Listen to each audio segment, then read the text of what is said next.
안녕하세요. 저는 40대 남자입니다. 저는 짧지 않은 40몇 해를 살아오면서 지옥의 문턱을 넘나드는 고통스러운 삶을 살아왔습니다. 제 인생을 이렇게 절망과 고통으로 처절하게 망가뜨린 주인공은 어떤 한 여자입니다. 여자 때문에 끝없는 나락으로 떨어진 저의 사연을 들어봐 주세요. 저는 대학 때 만난 첫사랑과 결혼을 했습니다. 아내는 한눈에 봐도 후광이 비칠 만큼 화사한 외모에 밝은 성격을 가진 저같이 평범한 놈은 꿈도 못 꿀 미인이었습니다. 오죽하면 제가 결혼할 때 주위에서 모두 저보고 전생에 나라를 구한 정도가 아니라 3대가 덕을 쌓았다고 할 정도였죠. 아내는 저에게 축복이자 행운 그 자체였어요. 그러나 저에게는 늘 풀리지 않는 궁금증이 하나 있었습니다. 길에 나가면 종종 연예인 아니냐고 오해를 받기도 하는 아름다운 아내가 왜 나처럼 별 볼 일 없는 남자와 결혼했을까? 돌이켜보면 이해 안 되는 게 한두 가지가 아니었습니다. 결혼도 처음 만나서 예식장에 들어가기까지 번갯불에 콩 구워 먹듯이 6개월 만에 속전속결로 해치웠으니까요. 아내와는 소개팅으로 만나서 2번 저녁을 먹고 술 한 번 먹은 게 전부였는데요. 그 후에 제가 몇 번을 연락해도 절대 받지 않더니 어느 날 갑자기 아내가 먼저 만나자고 연락이 왔습니다. 2-3번 만나다가 연락이 끊기니까 차였다 생각하고 포기하고 있었는데 한 달 만에 다시 연락이 오니까 정말 반갑더군요. 전 만사 제쳐놓고 약속 장소로 달려갔죠. 그런데 아내가 너무 뜻밖의 이야기를 꺼내는 겁니다. 나 임신했어. 네가 아빠야. 저는 너무 깜짝 놀라 마시던 커피를 뿜을 뻔했습니다. 뭐라고? 아니, 우리가 언제 그럴 만한 일이 있었나? 그러자 갑자기 아내가 눈물을 보이는 겁니다. 한 달 전에 같이 술 마신 그날 정말 기억 안 나? 어떻게 그럴 수가 있어? 무슨 일이 있었는지 기억도 못하는 남자랑 내가 무슨 일을 벌인 건지 모르겠다 진짜. 제가 그날 딱히 술을 많이 마신 것도 아니었는데 분위기에 취한 건지 이상하게 필름이 끊기긴 했어요. 눈을 떠보니 아내 자취방에 누워있더라고요. 창피해서 인사도 제대로 못하고 황급히 도망친 것 말고는 특별히 기억에 남는 건 없었지만 슬픈 눈망울로 보석 같은 눈물을 흘리는 아내를 차마 외면할 순 없더군요. 그래서 남자답게 그 자리에서 프로포즈를 해버렸죠. 지금 와서 생각해보면 완전히 뭐에 홀렸던 것 같아요. 걱정하지 마. 내가 다 책임질게. 우리 결혼하자. 솔직히 아내처럼 예쁜 여자가 반지 하나 준비 안 된 허술한 프로포즈를 받아줄 리 없을 거라고 생각했는데 아내가 순순히 오케이를 하는 겁니다. 저랑 결혼을 하겠다고요. 그래서 갑자기 일사천리로 결혼이 진행되었죠. 그런데 이번에는 장인어른이 결혼을 반대하고 나서시더군요. 처음 인사드리러 간 자리에서 전 불같은 장인어른 성미 덕분에 거꾸로 매달릴 뻔했습니다. 아버님, 어머님, 저 따님과 결혼하고 싶습니다. 허락해 주십시오. 아직 졸업도 못했다면서 이렇게 결혼을 서두르는 이유가 뭐야? 졸업하고 시골려도 되잖아. 아유, 당신 딸 배불뚝이 신부 만들려면 마음대로 하시오. 하루라도 빨리 해야 드레스라도 입지. 저 배가 점점 불러올 텐데 어떡할 거냐고. 뭐? 배불뚝이 신부? 그게 무슨 말이야? 지금 우리 딸이 임신이라도 했다는 거야? 죄송합니다, 아버님. 너 이놈의 자식. 감히 금지우격 같은 내 외동딸한테 무슨 짓을 한 거야? 이렇게 저를 잡아먹을 듯이 화를 내시던 장인어른도 제가 알바하면서 모아둔 돈 2천만 원을 탈탈 털어서 처가댁 빚을 갚아드리고 나니까 그제야 우리 사위 하면서 절 사위 대접해 주시더군요. 결혼식은 정말 가까운 일가 친척과 친구들 몇 명 불러놓고 조용히 치렀습니다. 이것도 아내가 원한 거였어요. 속도 위반으로 결혼하는 거 창피하다고 해서 어쩔 수 없이 스몰 웨딩으로 진행했는데요. 결국 결혼식 전에 뱃속 아이는 안타깝게도 유산이 되고 말았습니다. 그래서 저희는 더욱 숙연한 분위기에서 결혼식을 마쳐야 했죠. 그런데 수많은 우여곡절 끝에 모두가 부러워하는 아름다운 아내와 결혼에 골인을 하고 나서도 저를 괴롭히는 궁금증 하나가 계속 제 머릿속을 떠나지 않았습니다. 아내는 도대체 왜 저와 결혼을 했을까요? 대학을 졸업하고 회사에 취직한 아내는 회사 사람들에게 유부녀라는 사실을 절대 알리지 않더군요. 절 회사 근처에 얼씬도 못하게 한 건 물론이고 다시 아이를 임신했을 때도 임신 사실은 철저하게 숨기고 다른 핑계를 대서 휴직을 했습니다. 아내가 졸라서 사준 명품 브랜드의 결혼 반지는 아예 서랍에 처박아 놓고 끼고 다니지도 않더라고요. 아내 회사 사람들은 아무도 아내가 애딸린 유부녀라는 사실을 몰랐어요. 이럴 거면 도대체 왜 결혼을 한 걸까요? 여보, 결혼 반지 말이야. 회사 갈 때 끼고 다니면 안 될까? 갑자기 웬 결혼 반지 타령이야? 난 반지는 거추장스러워서 싫어. 사실 나 당신이 너무 유부녀 티를 안 내니까 좀 불안해. 혹시 누가 채갈까 봐. 뭐? 아, 진짜 유치하긴. 요즘 사람들 직장에서 자기 사생활 노출 안 해. 남의 일은 궁금해하지도 않고 물어보지도 않는다고. 그치만 사람들이 당신 결혼한 것도 모르잖아. 아가씨인 줄 알고 들이대는 놈들도 많다며. 내가 애야? 그 정도도 처리 못하게? 당신 나 못 믿어서 그래? 안 그래도 회사 일 때문에 골치 아파 죽겠는데 당신까지 별것도 아닌 일로 나 신경 쓰이게 할 거야? 유치하게 좀 굴지 마. 회사가 장난하는 데야? 아니잖아. 미안해. 내가 너무 오버했나 봐. 화내지 마. 내가 잘못했어. 모든 부부싸움은 항상 이렇게 저의 사과로 끝이 났습니다. 늘 잘못한 사람도 저, 미안한 사람도 저였죠. 그래도 전 결혼 생활에 대체로 만족했어요. 그건 바로 제 하나뿐인 딸 리아 때문이었죠. 올해 4살이 된 리아를 보면 정말 눈에 나오도 안 아프다는 말이 뭔지 확실히 알겠더라고요. 인물이 출중한 제 엄마를 안 닮고 하필이면 붕어빵 틀에 찍은 듯이 저를 꼭 닮아서 보는 사람마다 아쉬워했지만 제 눈에는 누구보다 사랑스럽고 예쁜 딸이었어요. 비록 아내에게 남편 대접도 제대로 못 받고 맨날 부시나 당하고 그림자 남편으로 살아도 우리 딸 리아가 태어난 것만으로 이 결혼은 대성공이다 생각하면서 전 하루하루를 살았습니다. 그러던 어느 날이었습니다. 저의 오랜 절친으로부터 전화가 걸려온 거예요.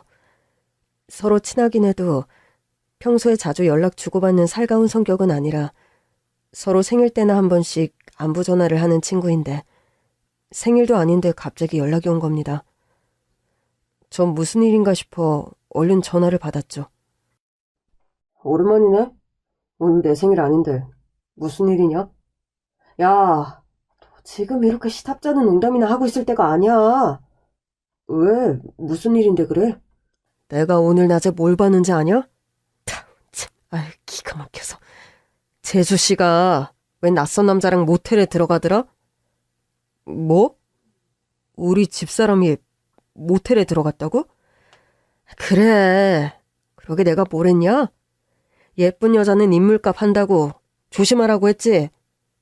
애초에 그렇게 여신같이 예쁜 재수씨가 너랑 결혼한다고 할 때부터 이상하다 했더니 결국 이사달이 나네. 에이, 말도 안 돼. 네가 뭘 잘못 봤겠지. 다른 사람하고 착각한 거 아니야? 재수씨 얼굴이 어디 다른 사람이랑 헷갈릴 얼굴이냐? 멀리서도 눈에 확 띄어서 한눈에 알아봤는데. 제 친구는 저보다 더 화가 난 듯 완전 흥분 상태였습니다. 그러더니 제 폰으로 사진을 하나 전송해 주더군요. 사진을 본 저는 피가 차갑게 식는 걸 느꼈습니다. 보통 드라마나 영화에서 보면 아내가 바람 피우는 걸 알게 된 남편들은 불같이 화를 내던데 실제로 당해보니 무서울 정도로 차분해지더군요. 사진 속에는 모르는 남자의 손을 잡고 모텔로 들어서는 제 아내의 모습이 선명하게 찍혀 있었습니다. 손을 꼭 잡고 있는 게 딱 봐도 보통 사이가 아닌 것 같더군요. 전 최대한 감정을 숨기고 티 안 나게 아내를 떠봤죠. 여보, 오늘 외근 있었어? 아니, 오늘 종일 사무실에 있었는데. 왜?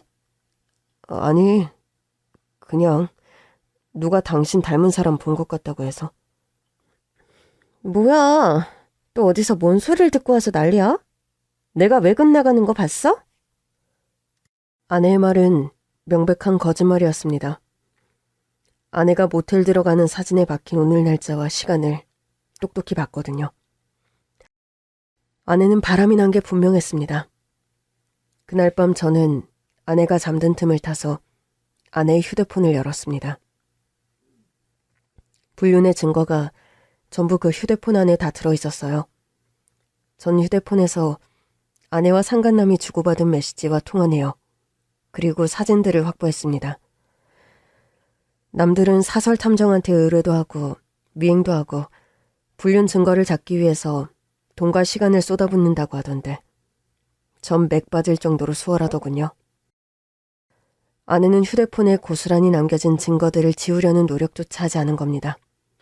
절 얼마나 무시하고 우습게 봤으면 이랬을까 싶어 씁쓸했습니다. 그리고 얼마 후 장인어른의 생신날 대형 사고가 터지고 말았습니다. 전 장인어른과 아내의 불륜 문제를 상의하기 위해서 그동안 제가 모은 증거들을 전부 챙겨갔죠.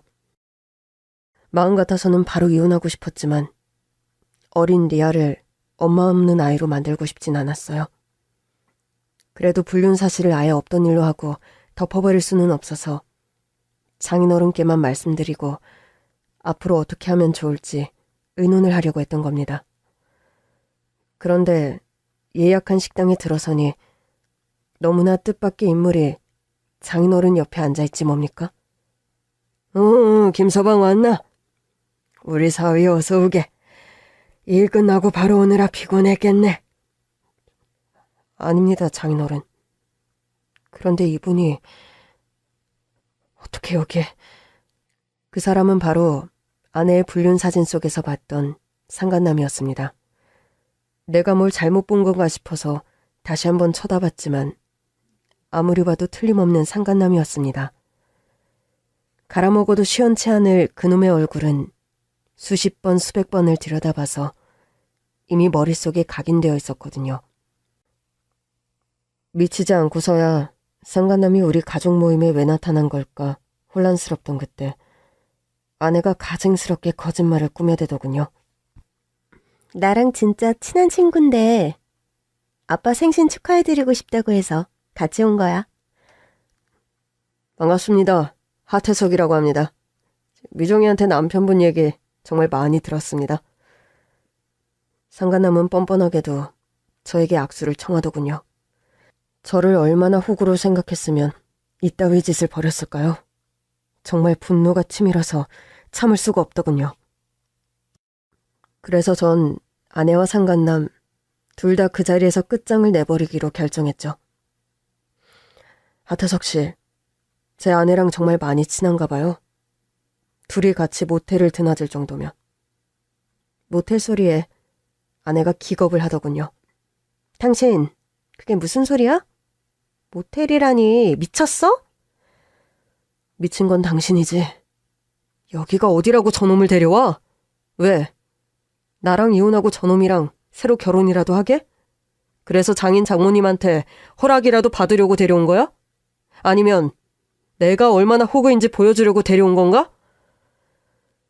장인어른도 제 말을 듣고는 뒤로 넘어갈 듯 놀라서 난리가 났습니다. 아니 이게 무슨 소리야? 너랑 이놈이랑 모텔에 드나든다는 거야? 예, 맞습니다. 이 두 사람 아주 제대로 바람이 났다고요, 장인어른. 장인어른은 뒷목을 붙들고 그대로 털썩 주저앉으시더군요. 전 챙겨온 증거들을 테이블 위에 와르르 쏟아냈습니다. 장인어른 생신이라 웬만하면 참으려고 했는데 아내와 상간남이 뻔뻔하게 나오니까 저도 가만히 있지 못하겠더라고요. 자, 당신이랑 저놈이 그동안 날 속이고 만나왔다는 증거가 전부 여기 있어. 날 얼마나 하찮게 생각했으면 휴대폰 메시지랑 사진들 지우지도 않았니? 뭐야? 내 휴대폰을 멋대로 뒤졌어? 이건 불법이야. 이렇게 모은 증거가 효력이나 있을 것 같아? 그건 당신이 판단할 일이 아니야. 법원에서 다 알아서 해주겠지. 지금 나랑 이혼이라도 하겠다는 거야? 우리 아빠 생신날 이게 무슨 추태야? 우리 부모님 생각은 안 해? 장인어른과 장모님께는 정말 죄송했어요. 이런 식으로 당신 딸의 잘못을 까발리고 싶지는 않았거든요. 두 분 모두 충격이 크신 듯 하더군요. 특히 장모님은 너무 놀라서 정신이 나간 듯 알 수 없는 얘기를 횡설수설 늘어놓기 시작했습니다. 네가 그러면 안 되지. 김서방한테 그러면 청벌받아 이거 사. 김서방이 너한테 어떻게 했는데 김서방 아니었으면 너 미혼 못 할 뻔했어. 엄마 그만해. 지금 무슨 소리 하는 거야? 임신하고 오갈 데 없는 너를 받아준 사람한테 너 이러면 안 돼. 전 정신이 번뜩 들었습니다. 머릿속에 자욱하게 껴있던 안개가 걷히면서 모든 퍼즐이 맞춰지는 듯한 기분이 들었어요. 그거였어? 나랑 결혼한 이유. 임신하고 오갈 데 없는데 널 받아준 호구가 나뿐이라서? 일단 진정하고 나중에 얘기해.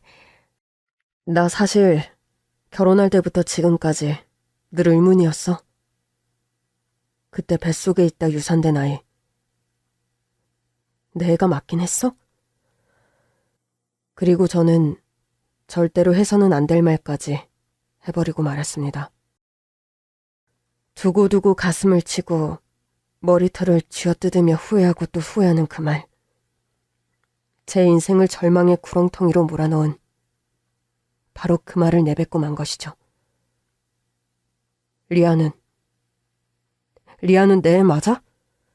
뭐? 어떻게 그딴 소리를 해? 애 앞에서.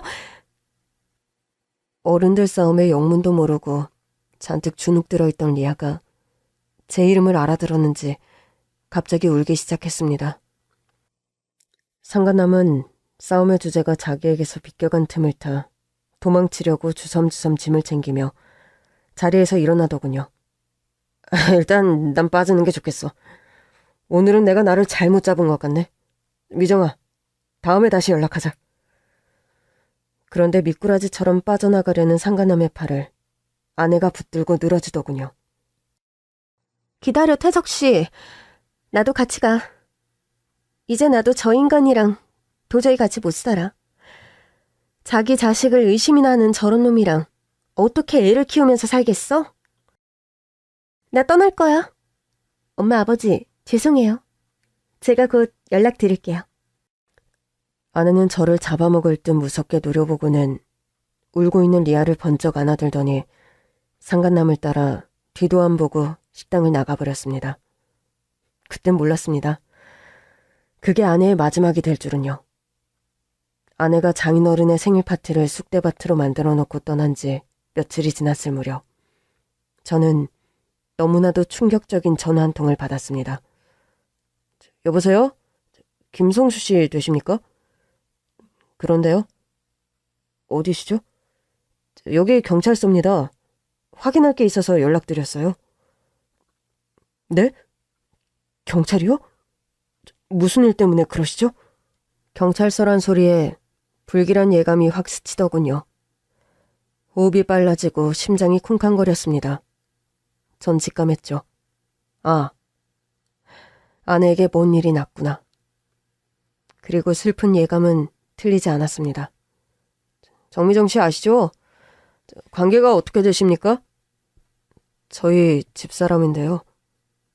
아내한테 무슨 일이 생긴 겁니까? 교통사고로 사망하셨습니다. 오셔서 신원 확인을 좀 해주셔야겠습니다. 청천벽력 같은 소식에 저는 너무 놀라 아무 말도 할 수가 없었습니다. 그렇게 절 두고 상간남을 따라가더니 일주일도 못 살고 저 세상 사람이 된 아내가 너무 믿고 원망스러웠습니다. 나 싫다고 도망갔으면 잘 살 것이지. 죽기는 왜 죽어? 왜? 그럼 리아는? 우리 딸 리아는 어떻게 된 거지? 애는 대체 어디 있는 거야? 전 곧바로 경찰서로 달려갔습니다. 연락이 온 곳은 제가 사는 곳에서 100km도 더 떨어진 지방의 작은 도시였습니다. 전화 통화를 했던 형사가 저를 알아보고 냉큼 달려오더군요. 김성수 씨 되시죠? 여기까지 오시느라 고생 많으셨습니다. 뭐가 어떻게 된 건가요? 교통사고란 얘기만 들어서 도대체 무슨 일인지 상황 파악이 잘 안 됩니다. 여기서 가까운 지방 국도에서 정미정 씨 소유 차량이 발견됐어요. 발견 당시에 차가 뒤집힌 채로 불타고 있었고 사고 원인으로는 급발진이나 브레이크 고장이 의심되는 상황입니다. 그리고 차량 내부에서 시신 3구가 발견됐습니다. 네? 세구요? 사고 난 차에 3사람이 함께 타고 있었다는 말인가요? 예, 맞습니다.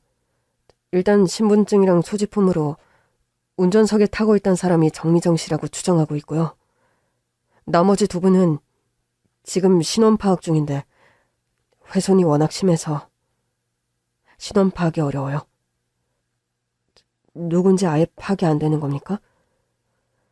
현재로서는 성인 남자와 어린아이라는 것 외에는 알 수가 없어요. 더 정확한 건 유전자 검사 결과가 나와봐야 알 수 있을 것 같습니다.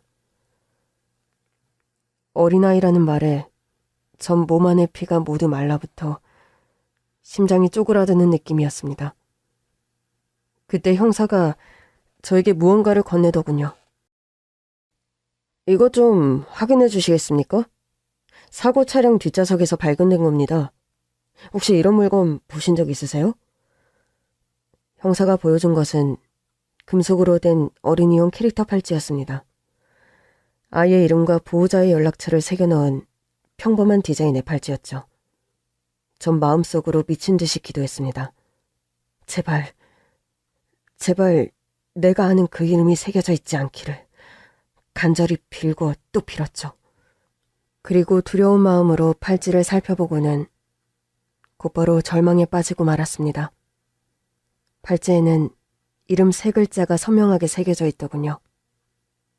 김리아. 네, 제 딸아이의 이름이었습니다. 그 팔찌에는 제가 리아를 데리고 가서 직접 고르고 이름을 새겨준 리아의 팔찌였던 거죠. 제 딸 팔찌가 맞습니다. 우리 리아는 죽은 건가요? 유품까지 확인이 됐으니 차 안에 있던 아이는 선생님 따님이 맞을 것 같네요. 유전자 검사 결과가 나오면 다시 연락드리죠. 그리고 정확히 일주일 후 경찰서에서 다시 연락이 왔습니다. 김성수 씨, 유전자 검사 결과가 나와서 연락드렸습니다. 네. 어떻게 됐나요? 그런데 결과가 좀 이상하게 나와서요. 이상하다니요? 뭐가 이상하다는 거죠? 이런 말씀 드리게 돼서 유감입니다만 친자 불일치라고 나와서요. 네? 제 딸이 아니라는 말씀이세요? 아주 근데 섣불리 단정 지을 수가 없는 게 국가수 쪽에서는 아이의 유전자 샘플이 워낙 많이 훼손돼 있어서 잘못된 결과가 나올 수도 있다고 하더라고요. 그래서 저희가 재검까지 의뢰했는데 재검에서는 판정 불가로 나왔어요. 혹시 아내분 차에 탈 만한 다른 아이가 있을까요? 저는 머릿속이 복잡해졌습니다. 제가 늘 우려하던 일이 현실이 된 건가 싶었죠. 형사님, 아마 그 아이는 우리 리아가 맞을 겁니다. 사실 아내가 저 몰래 계속 외도를 하고 있었거든요. 어쩌면 리아가 제 친자가 아닐지도 몰라요. 그래서 저랑 유전자 불일치가 된 것 아닐까요? 그렇게 단정 짓기는 힘들어요. 그리고 어차피 국과수 결론은 판정 불가라서요. 지금으로서는 그래도 현장에서 리아 팔찌가 발견됐잖아요.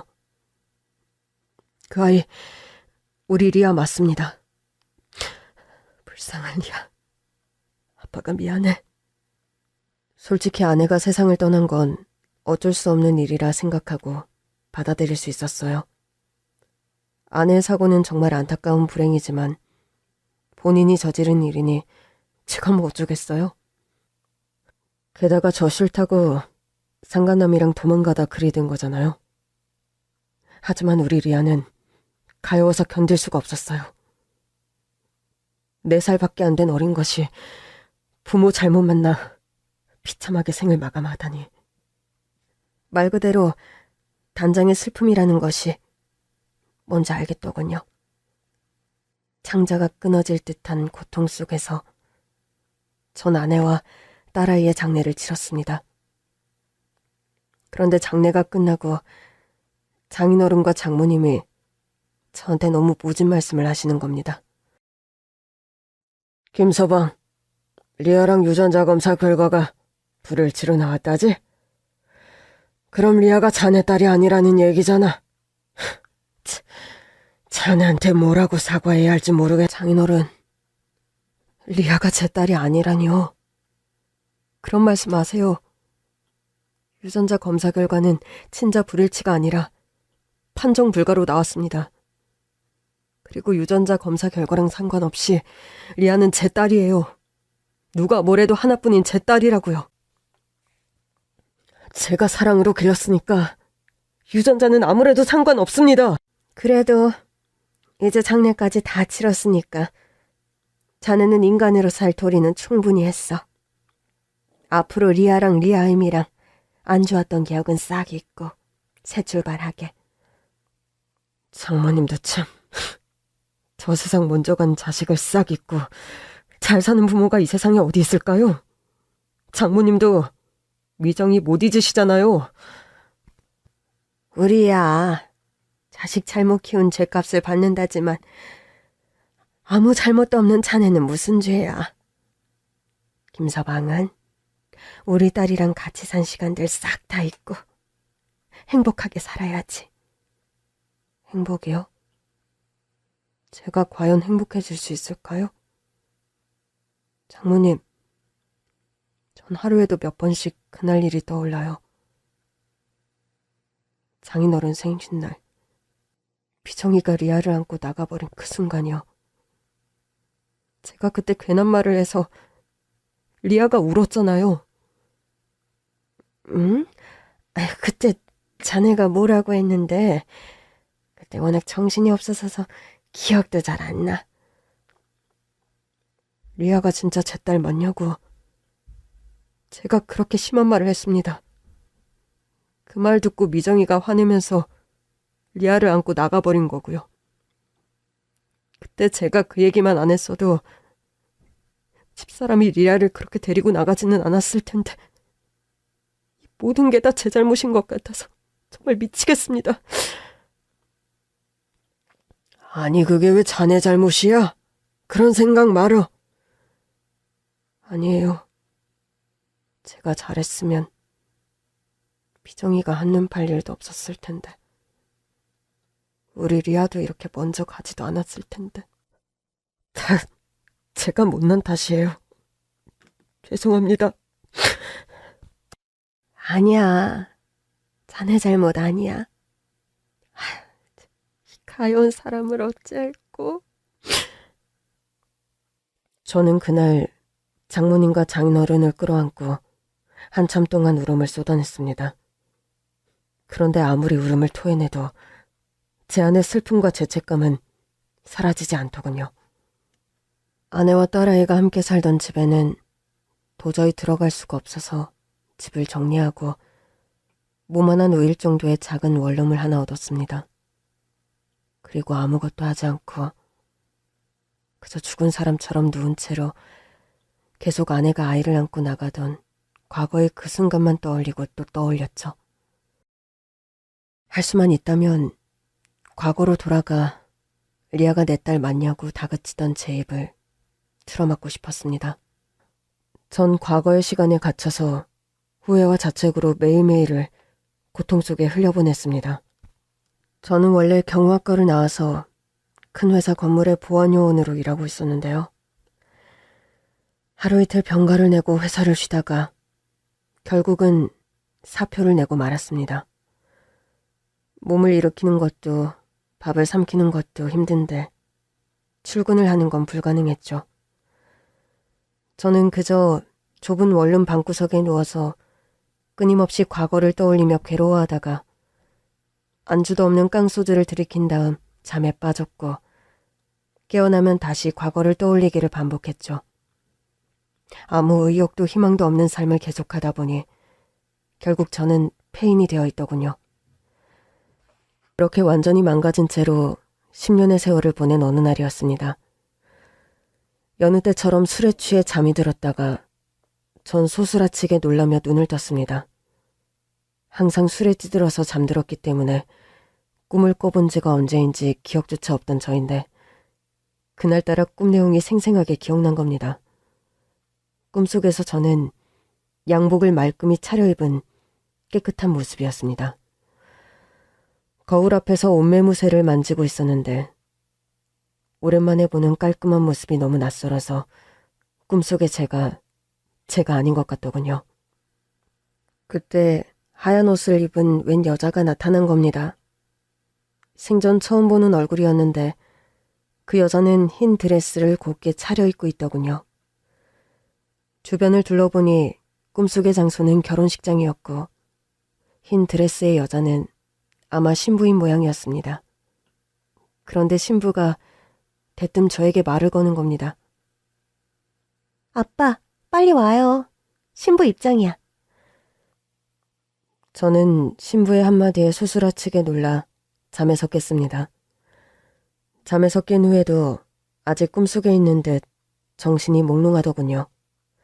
손에 잡힐 듯이 너무나 생생한 꿈이었습니다. 그 여자가 아빠하고 부르는 소리가 선명하게 남아 귓가를 맴돌았습니다. 리아야, 우리 리아가 틀림없어. 전 미친 사람처럼 방구석에 아무렇게나 쌓아둔 상자 더미를 뒤지기 시작했습니다. 그리고 예전의 물건들을 모아둔 상자 속에서 그것을 찾아냈습니다. 바로 사고 차량에서 발견된 리아의 팔찌였죠. 저는 딸아이가 마지막으로 남긴 팔찌를 붙들고 한참을 울었습니다. 제가 절망 속에서 엉망으로 사는 모습을 보고 리아가 절 걱정해서 찾아와 준 걸까요? 꿈속에서나마 죽을 만큼 그립던 딸을 만난 저는 불현듯 정신이 번쩍 들었습니다. 아빠가 오죽 못났으면 우리 리아가 하늘에서 아빠 걱정을 많이 했구나. 그래서 아빠 정신 차리라고 꿈에 찾아온 거구나. 못난 아빠라 미안해, 리아야. 이제는 아빠가 너 걱정 안 하도록 제대로 살게. 저는 우선 술에 찌든 지저분한 몸을 깨끗이 씻고 방 청소도 했습니다. 이발소에 가서 덥수룩하게 제멋대로 자랐던 머리도 깔끔하게 다듬었죠. 그리고 어제와는 확연히 다른 바람과 햇살을 맞으며 굳게 결심했습니다. 리아의 이름을 걸고 리아의 목까지 열심히 살겠다고요. 그 길로 전 술을 끊고 예전에 보안요원으로 일했던 경력을 살려 한 백화점의 보안팀에 취직도 했습니다. 저의 업무는 1층 정문 보안 담당이었죠. 원래 하던 일이라 큰 어려움 없이 업무에 적응했습니다. 10년 동안 깊은 절망 속에 갇혀 살았던 저는 얼마 지나지 않아 백화점을 찾는 고객들을 응대하는 일도 같이 일하는 동료들과 어울리는 일도 어려움 없이 잘 해내면서 제법 제대로 된 삶을 살게 되었습니다. 이 모든 것이 리아가 되찾아준 제2의 삶이라고 생각하니 하루하루가 소중하지 않은 날이 없더군요. 양복 안주머니에 항상 리아의 팔찌를 품고 리아를 떠올리며 열심히 살았죠.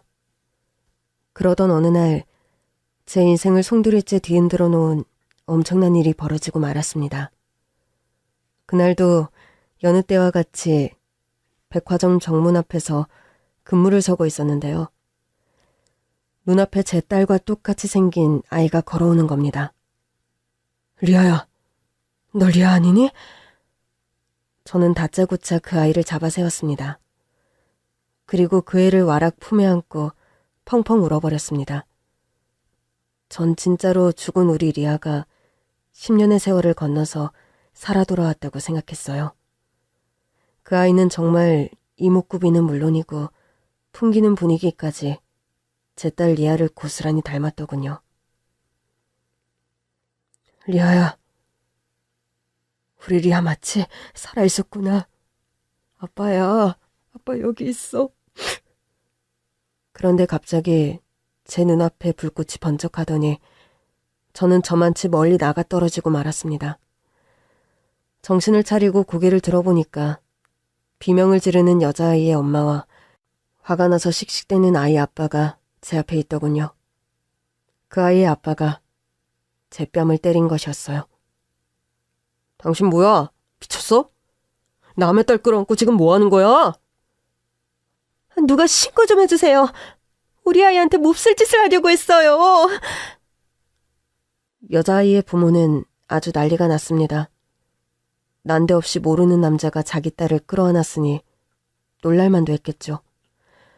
한바탕 소동에 보안팀 동료들이 달려왔습니다. 동료들이 눈물범벅이 돼서 쓰러진 저를 직원 휴게실로 옮길 동안 보안팀장은 여자아이 부모에게 코가 땅에 닿을 정도로 깊이 머리 숙여 빌고 또 빌더군요. 잠시 후 보안팀장이 직원 휴게실로 왔습니다. 이게 대체 무슨 일이야? 어떻게 이렇게 큰일을 벌여? 지금 그쪽 부모가 고소하겠다고 난리가 났다고? 죄송합니다. 이유 없이 이런 일 벌일 사람은 아닌데. 자, 왜 그런 건지 이유나 들어보세. 대체 뭐야? 사실 저한테 딸이 하나 있었는데 10년 전에 차 사고로 죽었습니다. 근데 제 딸아이랑 아까 그 아이가 너무 똑같이 생겨서 저도 모르게 그만. 죄송합니다. 전 정말 제 딸이 살아 돌아온 줄 알았어요. 죽은 사람이 살아 돌아왔다고 생각할 정도로 그렇게 닮은 사람이 있을 수 있나? 저도 정말 깜짝 놀랐습니다. 그렇다면 혹시 자네 딸 쌍둥이 아니야? 쌍둥이요? 그럴 리 없어요. 그 애 태어날 때 분만실에 제가 같이 있었는걸요. 차라리 쌍둥이였다면 좋았겠네요. 하나를 잃어도 하나는 남아있었을 테니까요. 자네 사연은 정말 안타까운데 그 아이나 아이 부모도 많이 놀랐어. 자네가 그분들한테 크게 실수한 거야. 내가 연락처를 받아놨으니까 내일이라도 찾아뵙고 사과드리는 게 좋겠어. 이번 일은 내가 자네 사정 봐서 조용히 넘어갈 수 있도록 힘써볼 테니까. 감사합니다, 팀장님. 그분들 찾아뵙고 꼭 사과하겠습니다. 팀장님이 힘써주신 덕분에 전 아무런 징계 없이 근무를 계속할 수 있게 되었습니다. 다음날 근무를 마치고 제가 실례를 범한 그 고객분들께 사과를 하러 가야겠다고 생각하고 있었는데 제가 갈 필요가 없게 되어버렸어요. 무슨 영문인지 그분들이 직접 저를 다시 찾아오신 겁니다. 아니지, 여길 어떻게... 제가 오늘 퇴근 후에 찾아뵙고 사과드리려고 했는데 여기까지 어떻게 직접 나오셨어요? 저도 폭력을 썼으니 잘한 건 없죠. 맞은 데는 괜찮으세요? 맞을 짓을 했으니 맞아도 싸죠. 저 때문에 많이 놀라셨죠? 따님께도 정말 죄송합니다. 어린 학생이 얼마나 많이 놀랐겠습니까? 만약에 제가 보상해야 할 게 있다면 보상하겠습니다. 죄송합니다. 전 머리 숙여 진심으로 사과했어요. 어제는 너무 감정이 북받쳐서 제가 얼마나 큰 잘못을 저질렀는지 인지하지 못했는데 감정을 추스르고 다시 생각해보니까 그 아이 부모가 제 뺨을 때리고 화를 낸 것도 다 이해가 가더라고요. 모르는 남자가 느닷없이 자기 딸을 끌어안고 울고불고 했으니 얼마나 놀랐겠습니까? 근데 어제 제 딸 보고 리아라고 부르는 것 같던데 제가 잘못 들은 걸까요? 아닙니다. 제대로 들으셨어요. 제가 따님을 제 딸로 착각해서 제 딸 이름을 부른 겁니다. 선생님 따님 이름이 리아였군요. 따님이랑 헤어져 계시는가 봐요. 저 실례가 안 된다면 무슨 사연인지 좀 여쭤봐도 될까요? 사실 제가 두 분 따님을 제 딸이라고 착각한 것 자체가 말이 안 되는 일입니다. 왜냐하면 제 딸은 이미 10년 전에 죽었거든요. 근데 참 이상하죠? 어제 처음 본 따님 얼굴이 죽은 제 딸 얼굴이랑 너무 닮았어요. 제가 기억하는 건 우리 딸 3살 때 얼굴인데 얼굴이 그대로 있더라고요. 제 딸이 죽지 않고 그대로 컸다면 딱 따님처럼 컸을 것 같군요. 눈웃음이며 콧등의 점, 그리고 눈 밑에 흉터 위치도 똑같았어요. 제가 어릴 때 자전거 태우다 넘어져서 같은 위치에 흉터가 있었거든요. 우리 아이랑 너무 닮았다 보니 저도 모르게 그런 실례를 저지르고 말았네요. 죄송합니다. 근데 혹시나 해서 여쭤보는 건데요. 제 얘기 듣고 너무 불쾌하게 생각하지는 마시고요. 혹시 따님이 쌍둥이는 아니죠? 그럴 리 없다는 걸 뻔히 알면서도 저는 부부에게 조심스럽게 물었습니다. 근데 제 말을 듣고 그 부부의 표정이 어두워지면서 점점 굳어지는 겁니다. 쌍둥이는 아니에요. 절대 아니에요. 아닐 거야. 아니겠죠, 여보? 그러더니 그 아이 엄마가 남편을 붙들고 울기 시작하는 겁니다. 지푸라기라도 붙잡는 심정으로 그냥 던져본 질문에 아이 엄마가 당황하며 눈물을 쏟는 걸 보고 전 직감했죠. 이 집에도 뭔가 사연이 있구나. 잠시만요. 지금 그게 무슨 말씀이세요? 쌍둥이가 아닐 거야라뇨. 지금 따님이 쌍둥이인지 아닌지 정확히 모르신다는 말씀인가요? 네.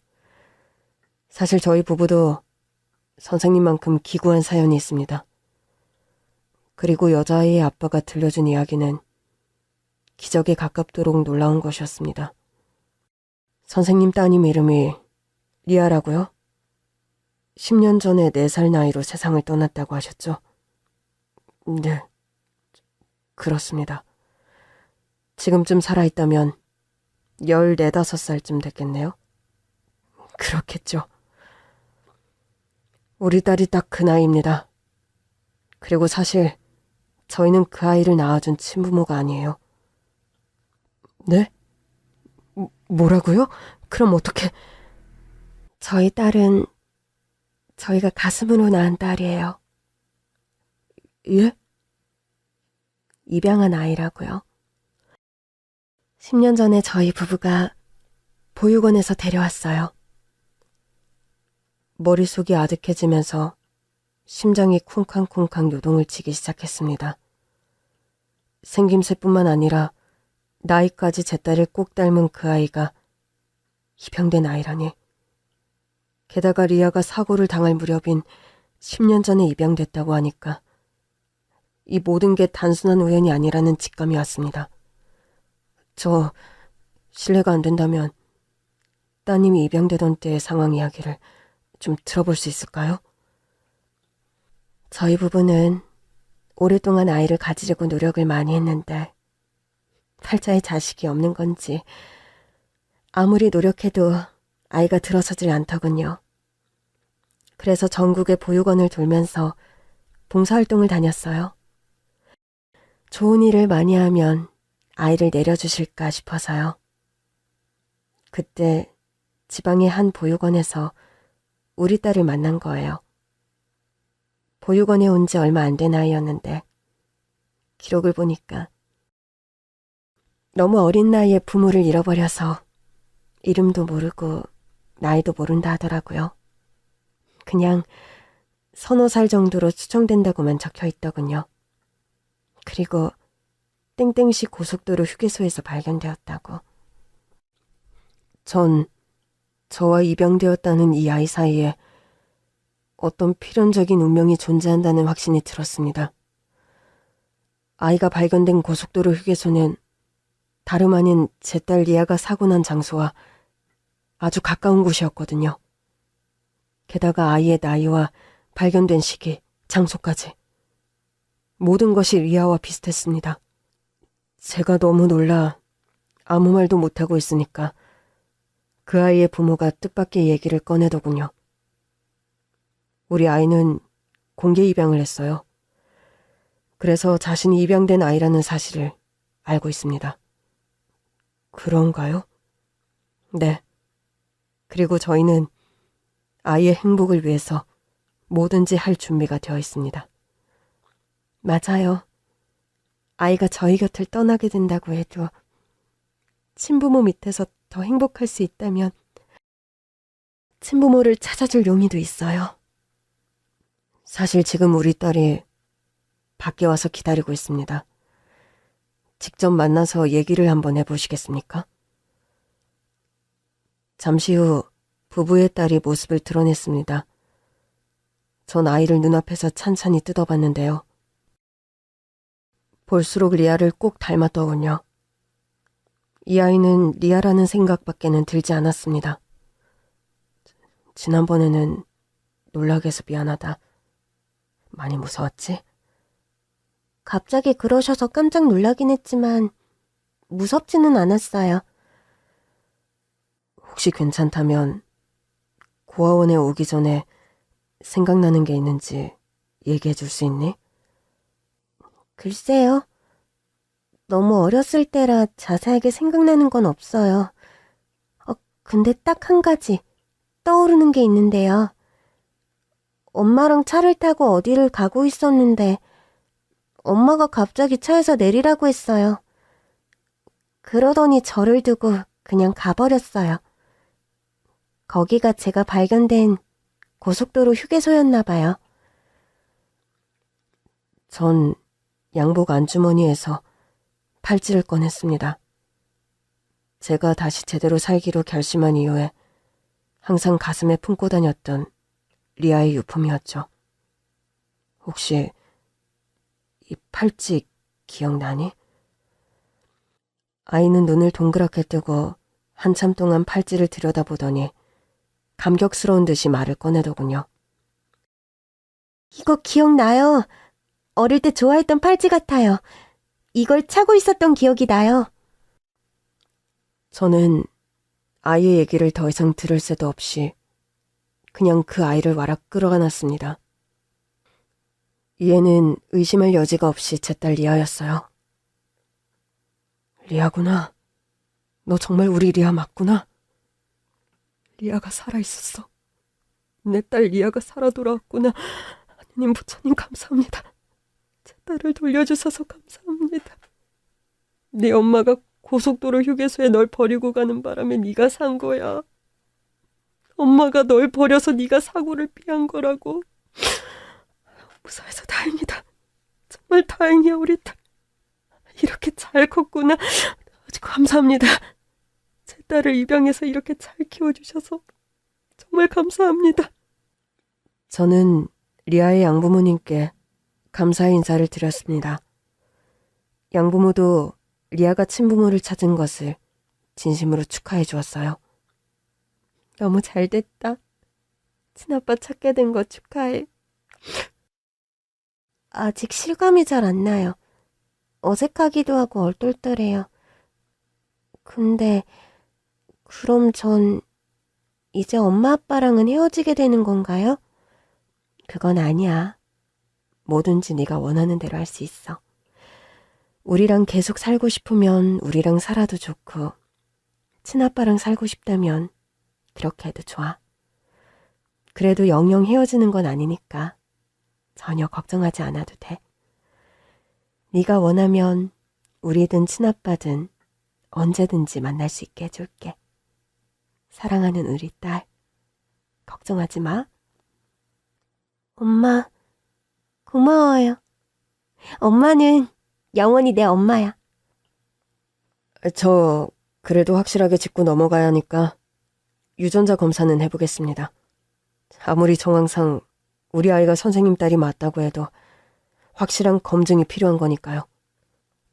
유전자 검사라는 말에 심장이 철렁 내려앉으면서 과거의 괴로운 기억이 제 안에서 되살아났습니다. 전 그때 리아가 제 친딸이 맞는지 의심하고 있었으니까요. 그래도 유전자 검사를 피할 수는 없겠죠. 만약 친자 관계가 아니라고 나오면 그때 가서 리아 양부모에게 상황을 잘 설명해야겠다 생각했습니다. 이 모든 게 리아 엄마의 불륜 때문에 생긴 불행한 일이라는 사실을 말이죠. 그리고 얼마 후에 리아 양부모로부터 다시 연락이 왔습니다. 김 선생님, 유전자 검사 결과가 나와서 연락드렸습니다. 그래요? 결과가 어떻게 나왔나요? 두 분 친자관계가 성립한답니다. 리아와 김 선생님 유전자가 99.9999% 일치한다고 나왔습니다. 그렇게 애타게 그리워하던 딸을 드디어 찾으셨네요. 축하드립니다. 일치라는 말에 저는 가슴을 쓸어내렸습니다. 리아는 의심할 여지가 없이 제 유전자를 물려받은 진짜 제 딸이었던 겁니다. 감사합니다. 정말 감사합니다. 이 모든 게 다 양부모님들 덕분입니다. 두 분은 진짜 제 생명의 은인이세요. 그런데 저랑 저희 집사람은 리아와 김 선생님이 진짜 부녀일 거라고 어느 정도 예상을 했었습니다. 예? 그러셨습니까? 아니죠. 그걸 어떻게 아셨는지. 리아랑 김 선생님 정말 붕어빵처럼 닮았어요. 처음 보는 순간 딱 알겠던데요? 이렇게 해서 죽은 줄만 알았던 제 소중한 딸 리아는 장례를 치른 지 10년 만에 제 곁으로 살아 돌아왔습니다. 리아의 거취 문제는 100% 리아의 뜻을 존중해서 평일에는 친부인 저와 함께 사는 거로 결정했습니다. 양부모와는 주말을 함께 보내기로 했고요. 이렇게 생활을 하다가 차츰차츰 저와 완전히 합치는 거로 정리가 되었죠. 이렇게 모든 게 제자리를 찾으면서 리아와 저의 삶도 안정을 찾기 시작했습니다. 하지만 마음속에 풀리지 않은 미스터리가 하나 남아있었는데요. 그건 바로 10년 전 아내가 운전하던 차량에서 발견된 아이의 시신이 누구일까 하는 것이었습니다. 10년 전 사고 차량에 탑승하고 있던 세 사람. 제 아내와 상간남의 신원은 밝혀졌지만 작은 여자아이라는 것 외에 별다른 것이 밝혀지지 않았던 그 아이는 대체 누구였을까요? 아이 근처에 떨어져 있던 팔찌 때문에 리아로 오해받았지만 리아가 멀쩡하게 살아 돌아왔으니 그 아이에 대한 조사는 처음부터 다시 이루어져야 했죠. 그리고 얼마 후 경찰로부터 연락이 왔습니다. 사고 차량에서 발견된 그 아이의 신원이 밝혀졌습니다. 네? 정말인가요? 예. 이번에 새로 도입된 유전자 검사로 아이가 누군지 알아낼 수 있었어요. 그 아이 내연남 하태석 씨의 자녀더군요.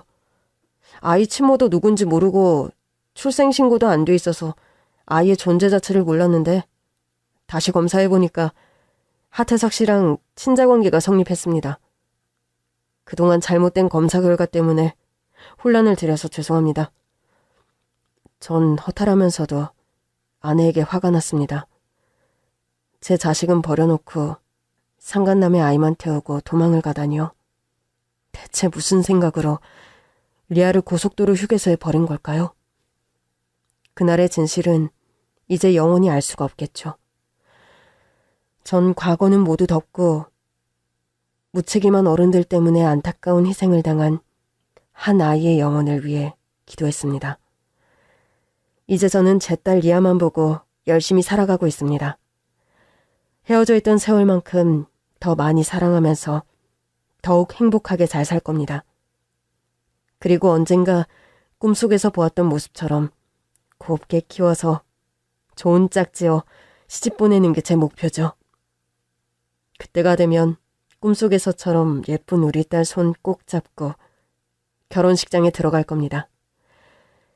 그렇게만 된다면 제 인생도 제법 성공한 인생이겠죠?